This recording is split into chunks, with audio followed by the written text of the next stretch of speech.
शाम के करीबन 5 बज रहे थे। ठंडी हवा के साथ साथ बारिश की हल्की बूंदें मौसम को बहुत ही खुशनुमा बनाए हुए थी। ऐसे मौसम से बेफिक्र बाइक चलाता हुआ रौनक मौसम का आनंद ले रहा था। पीछे उसकी फ्रेंड जिनी बैठी हुई थी। वे लोग शहर से दूर एक हाईवे पर थे। ये शाम मस्तानी मदहोश किए जाए, मेरी डोर कोई खींचे तेरी ओर लिए जाए। ये शाम मस्तानी। बस कर बेसुरी, तेरी आवाज सुनकर तो जंगल के जानवर आ जाएंगे। रौनक, बहुत मार खाएगा तू। जो मेरी हंसी उड़ाई तो मैं यही उतर जाऊंगी। रौनक उसे छेड़ने के लिए अपनी बाइक साइड में खड़ी करके बोला, ले उतर जा। बेचारे जंगली जानवर ना जाने कब से भूखे होंगे, कम से कम तेरी वजह से उनका पेट तो भर जाएगा। कहते हुए उसने अपने दोस्त को वहीं उतार दिया और खुद गाड़ी लेकर आगे चला गया। अबे रुक मोटे, मुझे सच में छोड़कर जा रहा है? मैं यहाँ पर अकेली क्या करूँगी? रौनक ने बाइक चलाते हुए उसे पीछे देखा और बोला, तूने ही तो कहा था कि मैं यहीं पर उतर जाऊंगी। ले, मैंने तुझे उतार दिया। सामने देख, रायगढ़ पैलेस है। सुना है यहाँ पर भूत रहते हैं, तू उनके साथ एंजॉय करना। वो तुरंत अपनी गाड़ी लेकर वहां से चला गया। पहले तो चीनी को लगा था कि शायद रौनक मजाक कर रहा है, मगर जैसे ही वो उसकी नजरों से ओझल हुआ, उसकी आंखों में आंसू आ गए। उसे समझ नहीं आ रहा था कि वो क्या करे। दूसरी तरफ कुछ दूर जाने के बाद रौनक वापस अपनी गाड़ी पलटाकर वहीं पर आया जहां उसने जीनी को उतारा था, मगर जीनी अब वहां पर नहीं थी। अरे यार, ये कहाँ चली गई? कहीं किसी गाड़ी वाले से लिफ्ट तो नहीं ले ली ना? मेरी ही गलती है, मुझे उसे इस तरह छोड़कर नहीं जाना चाहिए था। जीनी, कहाँ हो तुम? मैं उसे फोन लगाकर पूछ लेता हूँ। जैसे ही रौनक ने उसका नंबर डायल किया, फोन आसपास ही कहीं बज रहा था। रौनक ने इधर उधर देखा तो फोन एक पेड़ के नीचे पड़ा हुआ था। जीनी का फोन? मगर वो तो कभी भी अपने फोन को ऐसे छोड़कर नहीं जाती है। हो सकता है उसने मुझे आते हुए देख लिया हो, इसलिए कहीं छुप गई हो ना हो वो आसपास ही कहीं होगी। जीनी की बच्ची, जहाँ कहीं भी है तुरंत मेरे सामने आ जा। देख, बहुत मजाक हो गया, रात होने वाली है, हमें यहाँ से निकलना होगा। बादल भी घने हो रहे हैं, कहीं ऐसा ना हो कि बारिश तेज हो जाए। तू जल्दी से सामने आ, चल। रौनक के बार बार बोलने के बावजूद भी कोई नजर नहीं आ रहा था। तभी उसकी निगाह थोड़ी दूर पड़े स्कार्फ पर गई, जो कि जीनी का था। ये तो जीनी का है। जैसे ही उसने स्कार्फ उठाया, थोड़ी दूर से जीनी की चप्पल नजर आने लगी। वो सामान की दिशा में आगे बढ़ने लगा। थोड़ी थोड़ी देर बाद उसे जीनी की चीजें मिल रही थी।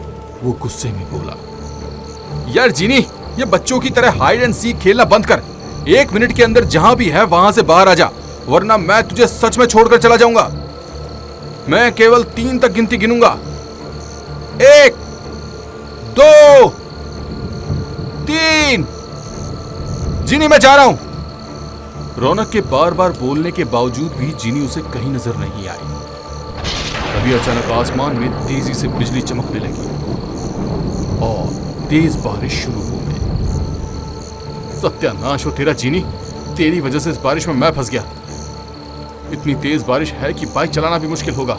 वो खुद को बारिश से बचाने के लिए कोई जगह ढूंढने लगा।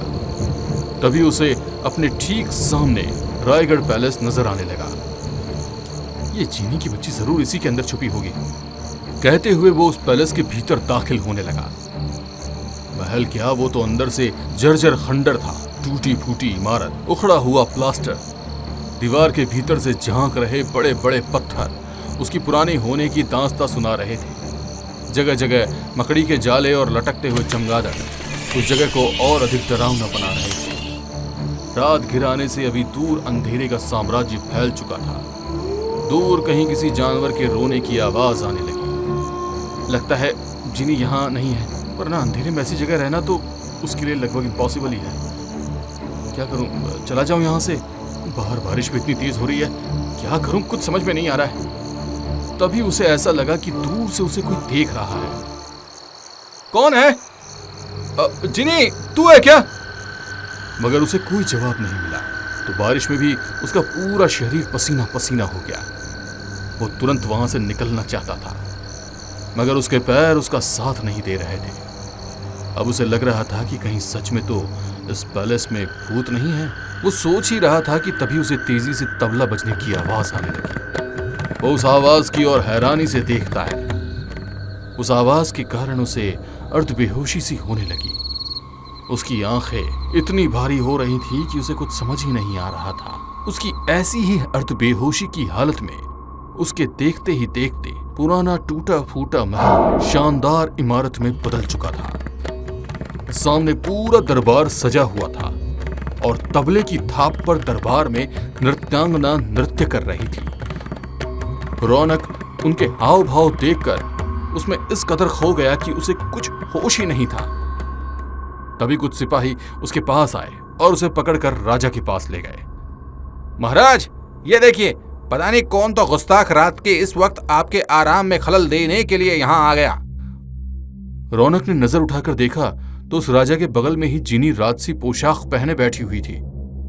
वो बेहद डरी हुई थी। रौनक को देखकर उसे खुद के बचने की उम्मीद जाग गई।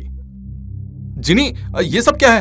कब से तुझे ढूंढ रहा हूं, मगर तू यहाँ पर बैठी है। चल, वैसे ही बहुत रात हो गई है, घर पर सब परेशान हो रहे होंगे। यहाँ पर मोबाइल का नेटवर्क भी तो नहीं आ रहा है। कहते हुए उसने जीनी का हाथ पकड़ लिया तो राजा जोर से चीख कर बोला, गुस्ताख, तुम कौन हो? राजकुमारी इंदु को छूने की तुम्हारी हिम्मत भी कैसे हुई? वैसे भी वर्षों के बाद हमारी राजकुमारी महल लौटी है। उसी के स्वागत में हमने रात्रि में इस विशेष सभा का आयोजन किया था। पकड़ लो इसे और काल कोठरी में ढाल दो। रौनक ने राजा के सिपाहियों को एक और धक्का दिया और जिनी का हाथ पकड़कर भागने लगा तो राजा का रूप गुस्से में बदलने लगा। उसका पूरा शरीर काला पड़ा हुआ था। उसके जले हुए शरीर की पूरी चमड़ी जगह जगह से लटक रही थी।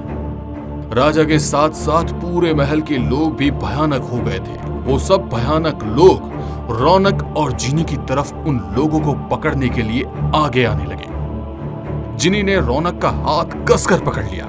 अभी जो खूबसूरत सा महल नजर आ रहा था वो अचानक ही आग की लपटों से घिर गया। सभी लोग चीख कर इधर उधर भागने लगे। तभी रौनक अंधेरे में किसी चीज से टकराकर गिर गया। जैसे ही वो उठा और उसने टटोला तो वहां पर जिनी की लाश थी। रौनक एक तरफ उसे लाश को देख रहा था तो दूसरी तरफ जिसका हाथ पकड़कर खड़ा था उस जिनी को डरते हुए रौनक उससे अपना हाथ छुड़ाने की कोशिश करने लगा, मगर उसके हाथ की पकड़ और मजबूत हो गई। देखते ही देखते वो भी एक लाश बन। कौन हो तुम? मुझे जाने दो। ऐसे कैसे जाने दूं तुम्हें? तुम तो हमारे खास मेहमान हो। कहते हुए उसने उसका हाथ तेजी से अपनी ओर खींचा तो रौनक का बैलेंस बिगड़ गया और वो नीचे जमीन पर गिर गया। जिनी, मुझे जाने दो। कौन जिनी? मैं तो राजकुमारी इंदु हूँ। इंदु। कहते हुए वो जोर जोर से हंस रही थी। तभी अचानक उसके आसपास सभी लोग आकर खड़े हो गए। सभी के शरीर उसे महल की तरह जलने लगे थे। उन लोगों के जलते हुए शरीर के कारण रौनक का शरीर भी जलने लगा था। पूरे रायगढ़ पैलेस में रौनक की चीखें गूंज रही थी। अगली सुबह जब सड़क पर पुनः यातायात शुरू हुआ, बीच सड़क पर 2 लोगों की जली हुई लाश देखकर लोग हैरान थे। आसपास कोई भी ऐसा सुराग नहीं था जिससे पता चल सके कि उनकी मौत कैसे हुई।